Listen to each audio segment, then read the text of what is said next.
Hello friends, welcome to my channel Prasad Joshi Astro Universe.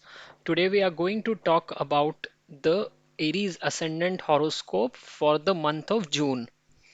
Now if you look at this chart for Aries Ascendant, the second lord and the seventh lord happens to be Venus. So the planet that represents your spouse and the planet that represents your wealth is transitioning through your first house, and it is going to get in combination with Rahu throughout the month of June. So what it implies for Aries ascendant people is that they need to be very careful when they are dealing with the matters that involve the opposite gender. If you are planning to buy something for your spouse, since Venus also indicates all the luxurious goods that are associated with life. So, whether it is expensive clothing or very expensive car, which is probably meant to impress your spouse for impressing some of your friends, you should give it a fair bit of thought before buying it, because any luxurious item, especially a car, which is beyond your means in terms of operating or maintaining it, could create trouble for you in the times to come. The maintenance of such a vehicle will prove to be a nightmare for Aries ascendant people. So think about buying any kind of a luxurious item carefully. Also, avoid buying any kind of electronic item at all, because Rahu is again sitting here and making sure that you will end up with a faulty electronic item or an item that will not last for a very long time despite you paying a lot of money for it. For Aries ascendant individual, ascendant Lord Mars is passing through the 12th house, which is the house of expenses, isolation, frustration, and of alien things. Such people are going to feel very alone during this 1 month time frame. They are likely to go into isolation. Since Jupiter is also sitting here, and Jupiter is also the lord of 9th house and 12th house, so it will make much more sense for them to get themselves involved with any kind of a charity or not for profit institution, and if possible provide your services, especially give your time to institutions that are denoted by 12th house. So a not for profit institution or a hospital, and even jails are indicated by 12th house, but it is not possible for everyone to spend your time there. Provide your services, so you can go and buy medicines for people who cannot afford them, or if you are in any kind of a service which is utilized by hospitals or not for profit, give those services there, because this will help in negating the effect of the 12th house that will come into picture, because both the ascendant lord and ninth and the 12th house lord are transitioning through the 12th. You need to be very careful during a certain time frame in this month. 22 to 26 June would imply these 5 days time frame where you need to be very careful as far as your expenses are concerned. Whenever moon passes through the 6th, 8th and 12th houses of an individual, those are the days where a person should avoid taking big decisions in their life. During the time frame of 22nd to 26 June, moon is going to start transitioning from your 11th house, and it will go all the way up to the second house. So it is going to get associated with all the important planets starting from Saturn and ending up till Mercury. So except your Sun and Jupiter, it is going to also get involved with all the malefic planets, and therefore 5 days from 22nd to 26th June will prove to be very expensive for you. As a result, you should plan your purchases during, especially during these 5 days. Otherwise, you will see a hole being burned through your pocket during this time frame. For Aries ascendant, Mars is also the owner of the 8th house, which represents the family of your spouse. When the 8th lord is transitioning through the 12th house, it also means that it is 6th from the seventh house, that is the house of your spouse. Therefore, if you get into any kind of a conflict with the family members of your spouse, that is in-laws, you will see the tables turned against you. Therefore, you should again avoid any kind of a potential conflict with your extended family members and in-laws. As far as the stock markets are concerned, one should not dabble into speculation at this point of time. Saturn, which is also the Lord of Action, is sitting in the 11th house for Aries ascendant and is aspecting the 5th house, which is the house of speculation through 7th aspect.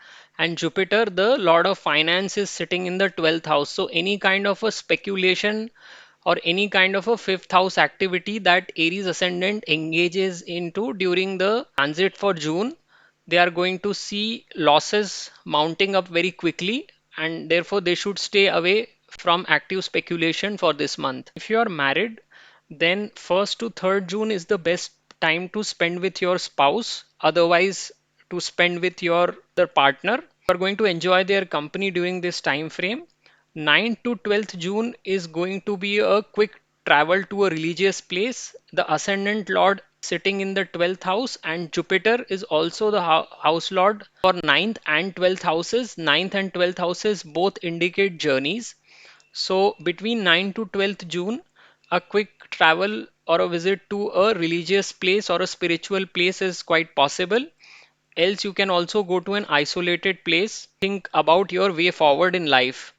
13th to 17th June is a very good time for people who are jobless and people who are in the job. This is a good time frame for them to shine in their work. 18th to 21st June is the best time for Aries ascendant people to enjoy with their friends or to be in the company of the people whose company they enjoy. 17th May to 26th June is going to be a great time to take any kind of a meditation or a yoga course, because one has to negate the harmful energies of the 12th house, because ascendant lord is sitting here along with your fortune lord.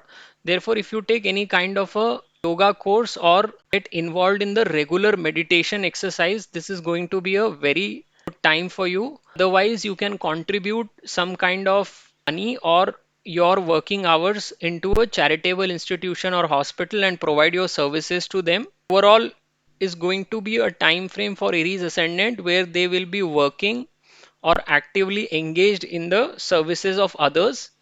They need to be very careful as far as their spending is concerned. So this is the monthly horoscope for Aries ascendant for the month of June. If you have liked this video, please do subscribe to my channel, and thank you very much for watching.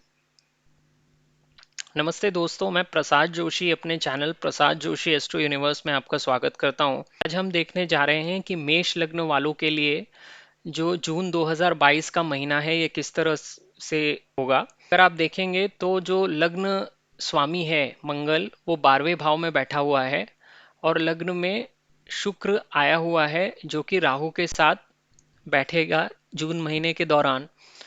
शुक्र मेष लग्न वालों के लिए मार्केश भी है और साथ साथ द्वितीय और सप्तम भाव का भी स्वामी है।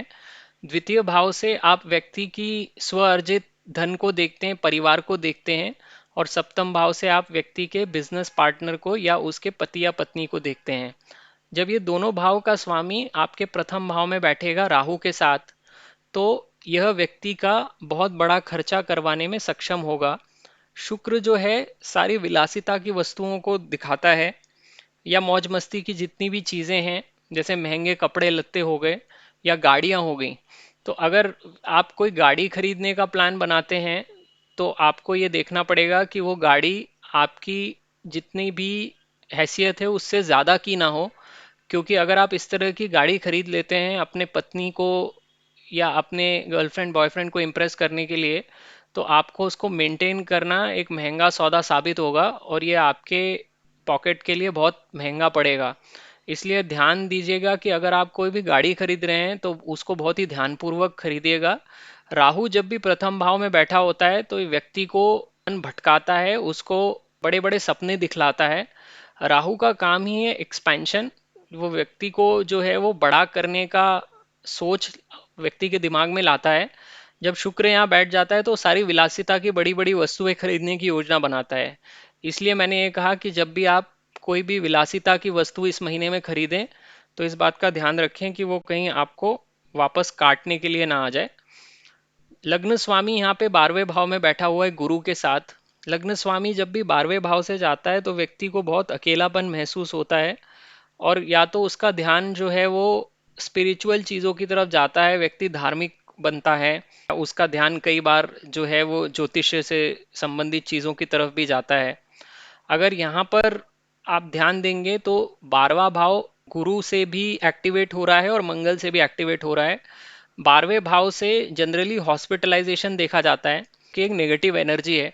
तो अगर व्यक्ति इस चीज़ को अवॉइड करना चाहता है तो वो किसी चैरिटेबल इंस्टीट्यूशन से जुड़ सकता है, या तो वो उस वहाँ पर जाके कुछ दान दे दे, रुपए पैसे, या फिर वो अपना समय वहाँ पर व्यतीत करे।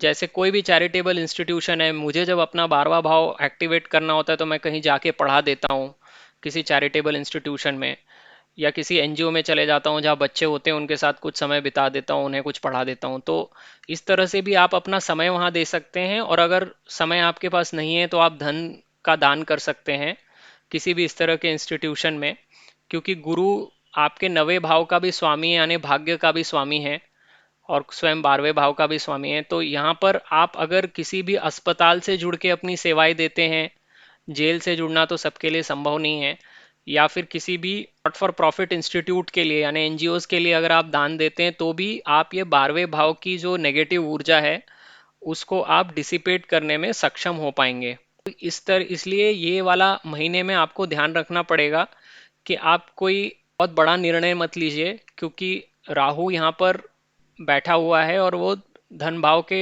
स्वामी के साथ बैठा हुआ है। तो कोई बहुत बड़ा इन्वेस्टमेंट कर देंगे तो वो बैकफायर करेगा आपके ऊपर। इसलिए जब भी खर्चा करें तो बहुत सोच समझ के करें। इस महीने में 5 दिन आपके लिए बहुत महंगे साबित होने वाले हैं। ये हैं 22 से 27 जून के बीच का समय है। इस समय में ऐसा क्यों कह रहा हूँ कि ये महंगा समय है, क्योंकि चंद्र आपके 11वें भाव से दूसरे भाव के बीच में भ्रमण करता हुआ जाएगा इस समय अवधि के दौरान। और सूर्य और गुरु को छोड़ के बाकी सारे ऐसे प्लैनेट्स के थ्रू वो जाएगा जिसके साथ उसकी शत्रुता है या बनती नहीं है।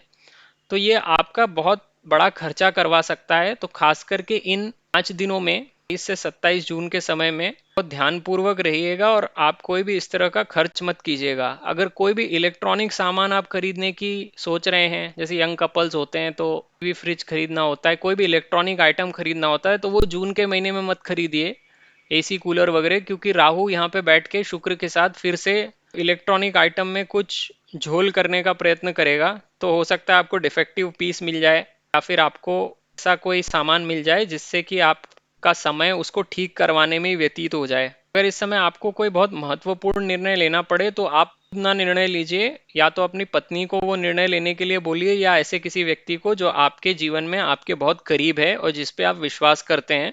मंगल गुरु के साथ बैठा हुआ है 12वें भाव में, तो ऐसा भी संभव है कि आप किसी धार्मिक जगह पर जाएं, वहां पर ट्रैवल करें। मंगल आपके 8वें लॉर्ड का भी स्वामी है। तो 8वां लॉर्ड आपकी पत्नी का धन दिखाता है या पत्नी का परिवार दिखाता है, यानी आपके सास ससुर को दिखाता है। तो यहाँ का स्वामी जब 12वें में बैठा हुआ है तो आपके किसी भी तरह से अपने स्पाउस के जो भी पेरेंट्स हैं, यानी कि आपके सास ससुर हैं, उनके साथ किसी भी तरह के झगड़े में मत पड़िए, नहीं तो आपको लेने के देने पड़ जाएंगे। इस तरह की कोई भी स्थिति अगर आती है तो भी उसको आप अवॉइड करने का कोशिश कीजिए। अगर आपकी शादी हो चुकी है तो 1 से 3 जून का जो समय होगा ये सबसे बेहतरीन समय है अपनी पति या पत्नी के साथ बिताने के लिए। आप उनकी कंपनी का आनंद ले पाएंगे। 9 से 12 जून में, क्योंकि हमने देखा है कि मंगल और गुरु दोनों यहीं बैठे हुए हैं, तो आप किसी धार्मिक स्थल की यात्रा करने का प्लान बना सकते हैं। अगर वहां नहीं गए तो किसी ऐसी एकांत जगह पे जा सकते हैं जहाँ पे जाके आप आगे की चीज़ों के बारे में सोच सकें या कुछ नया सोचेंगे। 13 से 17 जून में आपके लिए काम के लिए बहुत अच्छा समय है। तो अगर आप कहीं जॉब में नहीं हैं अभी तो उस समय आपको अच्छी नौकरी मिलने की संभावना है। लेकिन अगर आप नौकरी में पहले से हैं तो आप उस समय अपने वर्क प्लेस है उसमें भी काफ़ी आपके लिए फायदेमंद समय साबित हो सकता है। 18 से 21 जून का जो समय होगा इसमें आप अपने मित्रों के साथ जो है वो कहीं बाहर जा सकते हैं, या आप उनके साथ रह सकते हैं जिनकी कंपनी में आपको मज़ा आता है। जैसे कई लोगों को अपने पड़ोसियों के साथ बातें करने में बहुत मज़ा आता है, जो भी व्यक्ति जिसके साथ भी आप अपना समय एंजॉय कर सकें। इस महीने में आप ऐसे कोई भी वादे मत कीजिए जिनको आप पूरा नहीं कर सकते। राहु यहाँ पे बैठा हुआ है शुक्र के साथ, तो कई बार आप अपने धन से रिलेटेड कोई कमिटमेंट कराएंगे किसी को, या अपनी वाइफ से कुछ या हस्बैंड से ऐसे प्रोमिसेस कर जाएंगे जिनको कि आप आगे जाके निभा नहीं पाएंगे। तो इस तरह के कोई भी आप जो वादे करना चाहें तो उनको अवॉइड करिएगा इस टाइम पे। अभी भी जो आपका समय चल रहा है यहाँ से लेके 26 जून तक, जब तक यहाँ पर मंगल गुरु का कॉम्बिनेशन बन रहा है। इस समय अगर आप कोई भी मेडिटेशन का कोर्स कर लेते हैं या योगा से रिलेटेड कोई क्लासेस जाते हैं या ऐसी कोई भी चीज़ जिससे आप 12वें भाव की नेगेटिव एनर्जी का इस्तेमाल कर पाएं, तो ये आपके लिए बहुत अच्छा रहेगा। जैसा मैंने पहले कहा कि आप कोई चैरिटेबल संस्था से जुड़ सकते हैं, वहाँ कुछ अपना दान कर दीजिए अपने धन का या समय का, तो ये आपको काफ़ी फायदा देगा। शनि की 7वीं दृष्टि 5वें भाव पे पड़ रही है और धन का स्वामी गुरु भी 12वें भाव में जा रहा है। तो जो भी लोग शेयर बाजार से संबंधित हैं वो ये शेयर बाजार से पूरा महीने में दूर रहें, नहीं तो वो देखेंगे कि उनका पूरा धन जो है वो उड़ जाएगा। वैसे भी अभी शेयर बाजार कुछ बहुत अच्छी स्थिति में नहीं है। तो अगर आप स्पेकुलेशन से रिलेटेड किसी भी तरह के काम में हैं तो इस मंथ में आप चीज़ को अवॉइड ही कीजिए। ये ओवरऑल जून का महीना है मेष लग्न वालों के लिए। अपने कमेंट से मुझे ज़रूर बताइएगा कि आपको ये वीडियो कैसा लगा। अगर आपको ये वीडियो अच्छा लगा है तो मेरे चैनल को भी ज़रूर ज़रूर सब्सक्राइब कीजिए। ये वीडियो देखने के लिए आपका बहुत बहुत धन्यवाद।